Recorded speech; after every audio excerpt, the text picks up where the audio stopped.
台湾手庙天坛伫每当农历正月初1到初9，拢会举办玉皇上帝祝寿甲祈安消灾法会，连续9天由诵经团祝念、诵经祈福。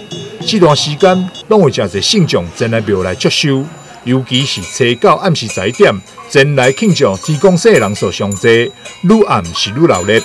到正月初8，这是会使讲人山人海啦。咱就拢正月初1开始，就到正月初9，拢有做法会，就是玉皇上帝圣诞万寿的法会。帮咱所有善信大德祈福，四平安就对。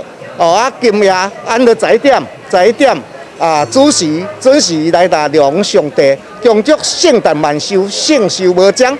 公营就安尼，咱这善信大德众信徒，大家共同参与，会使讲咱玉皇上帝天公祖听灵感，都大家拢有受到庇佑。